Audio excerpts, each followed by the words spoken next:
When I confronted my wife about the affair, she didn't deny it. She just folded her arms, smirked, and said, "I'm not your property. You don't own me."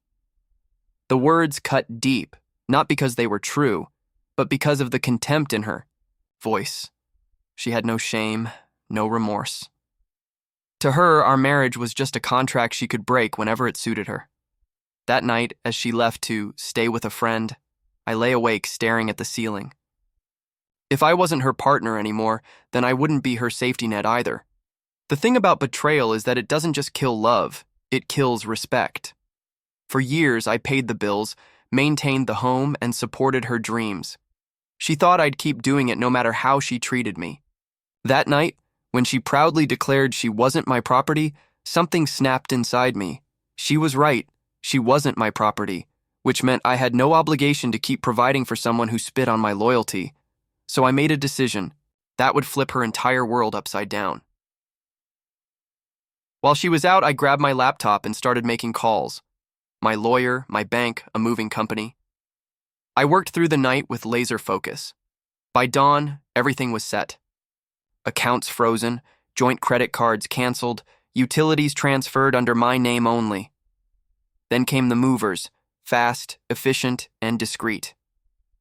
Piece by piece, we emptied the house.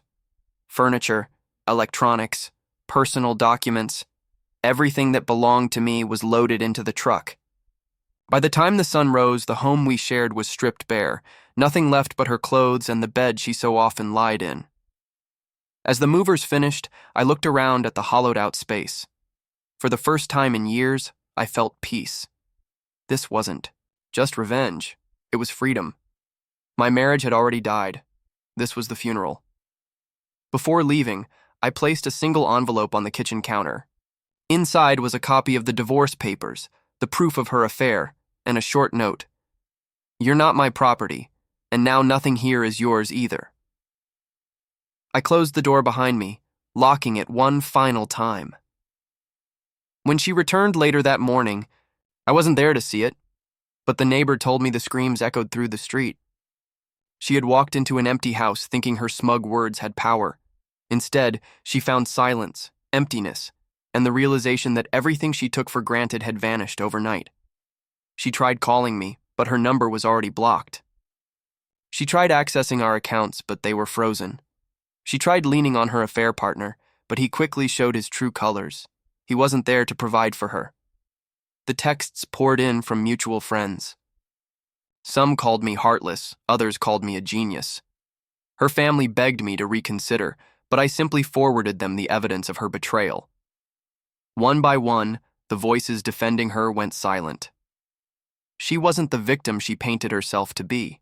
She was the architect of her own downfall. And I had simply stepped out of the way and let her world collapse. She finally showed up at my new place a week later, eyes red, voice shaking. "How could you do this to me?" she asked. I almost laughed. "I didn't do this to you. I replied. "You did. You told me you weren't my property, and you were right. But guess what? None of this was yours either." The truth hit her harder than any insult could. She realized she hadn't just lost me, she had lost the life my loyalty provided. From there, the divorce moved swiftly. With evidence of her infidelity, she had no grounds for alimony. The house, the car, the savings, all secured under my name. She walked away with nothing but a suitcase of clothes and a reputation in ruins. Her lover didn't stick around either. He ghosted her once he realized she had nothing left to offer but baggage.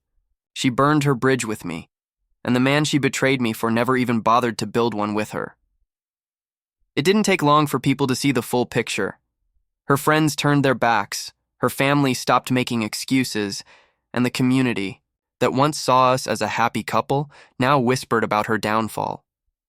Meanwhile, I thrived, free of lies, free of manipulation, free of the weight of carrying someone who didn't value me. My revenge hadn't been loud, hadn't been violent, it had been quiet, calculated, and absolute. Now, when I think back to that night, I can still hear her words. "I'm not your property." She meant them as a declaration of freedom. But, in the end, it was my freedom she gave me. She thought she could cheat and walk away unscathed. Instead, she woke up to an empty house, an empty life, and the echo of her own arrogance. She was right about one thing. She was never my property. And that's exactly why I left her with nothing.